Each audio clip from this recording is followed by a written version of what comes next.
Hashem's Vasaitivtach Opi Agital Sacha. We're now in the 12th Perek of Yehoshua. In this Perek, we're going to start to list the kings who the Bnei Israel defeated and whose territory they took. Now, there were essentially 31 very powerful kings, and they are listed. And of those kings, there are a couple of them that we already started with, that we already know from the time of Moshe Rabbeinu. So these were not all victories that were achieved from Yehoshua, but rather we can already, like we have Sichon Melech HaMori and Og Melech HaBashan, those two kings clearly were defeated by Moshe before the Bnei Israel came across the Yarden. Now, just very interestingly, Og is one of those unique characters in Tanakh. We know that he's called the Palit, that he is the one who escaped. He escaped a few times. First of all, he escaped from the Teva. He was able to be saved from the Mabul. And why is that? So, but it wasn't his entire body that was on the Mabul in the Teva. It was just his head.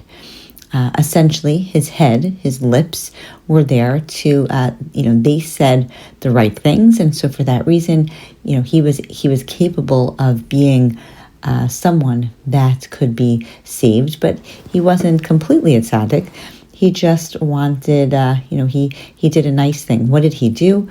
Well, we know one of the nice things that he did was that he told Avram that Lot was taken. Now, he wasn't such a tzaddik because he didn't have the right intentions.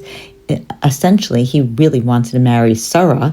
She was so beautiful, and so he did that as a really a self-benefiting gesture. However, as a result, he has zechuyos, he has merits. Those merits actually worried Moshe Rabbeinu when he was fighting with Og.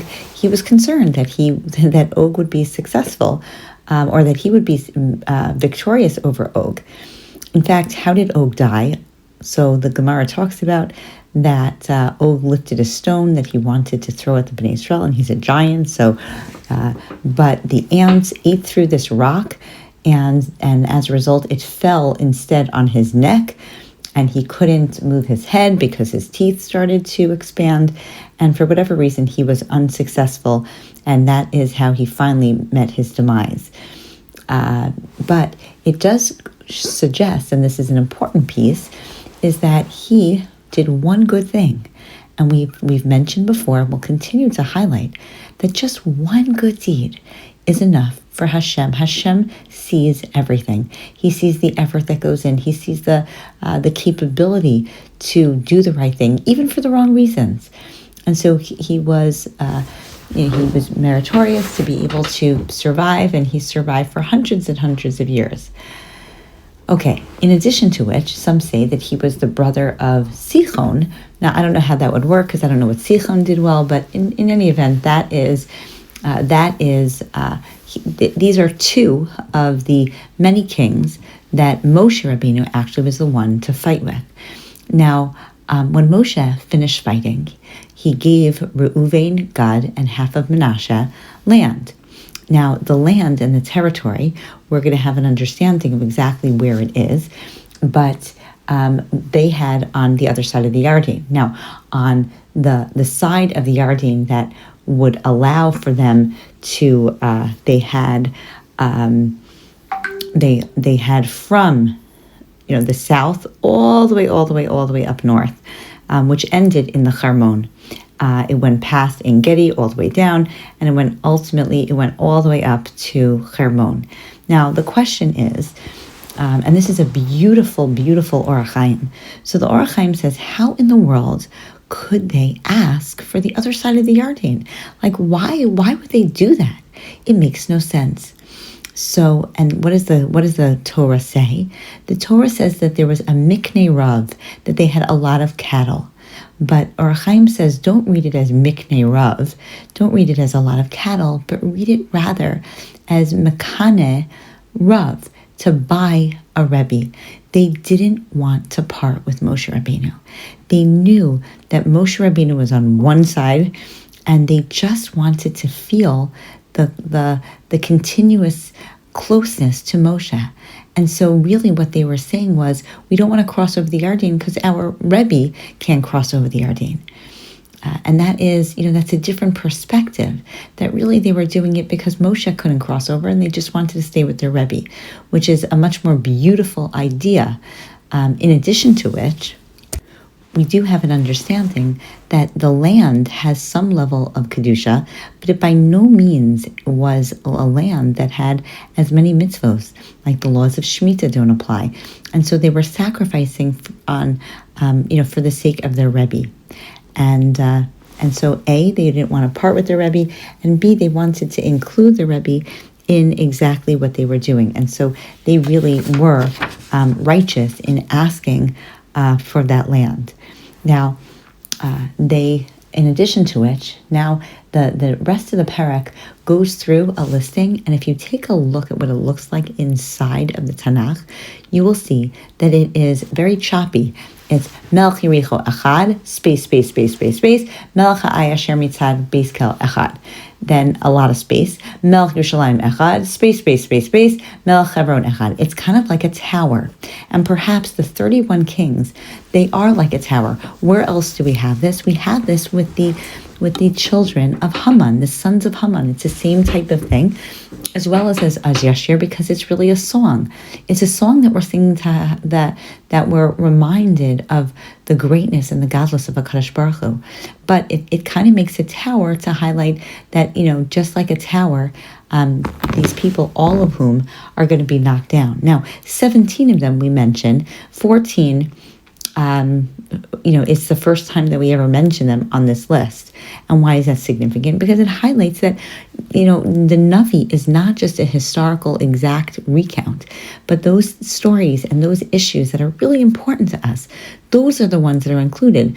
The rest of which are not included. And so it's very significant. Now, why in the world do we really care? Come on, do we really need to know the 31 kings? Do we really need to know all of the details? So the beautiful mashal that's given, which really highlights the point, is the mashal of one of your kids that comes home after, a long day in kindergarten and brings home a piece of paper with a drawing on it. And you take a look at the drawing, and you say, "Good job, honey." That's one scenario. But scenario B is you take a look at the drawing and say, "Wow, you really added that really bright red over there. Oh, I love how you chose the blue to, and you go on and on."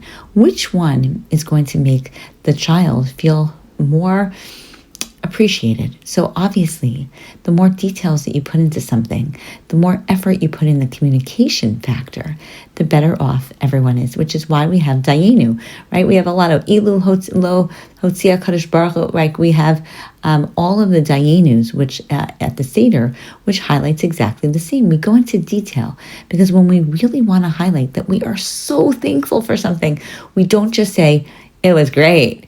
And we try to, and that is definitely a chinuch point as well.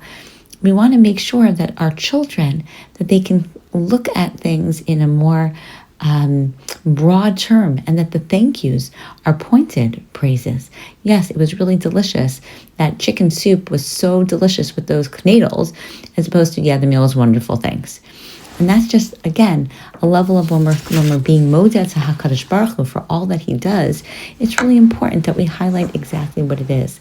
Now, why is it mentioned, all of the listing? So what's interesting is these were kings. The Midrash talks about that when Avram has Yitzchak, he makes a party for Gadol. And what was the Gadol? So what was large was that he invited the 31 kings. And Og made fun of the little baby like this. I could just wipe him out in a second. I could just, step on him and he will be gone. Like this is so significant. Avram was, Avram and Sarah couldn't have children for so many years, and they finally waited, and this is what they get. And so for that reason, he's punished, and all of the people who didn't stick up for him, all those 31 kings, are also punished as well. And so what you get is, again, Hashem listens to every single word. and allows for every word to be relevant, and he doesn't forget. So you didn't, in the moment you didn't have respect for the situation. Well, take a look at what it's going to look like now. And one final point, and that is, why does it mention Moshe Eved Hashem Ubnei Yisrael Hikum? That Moshe was the Eved of Hashem, and Yisrael that were able to hit.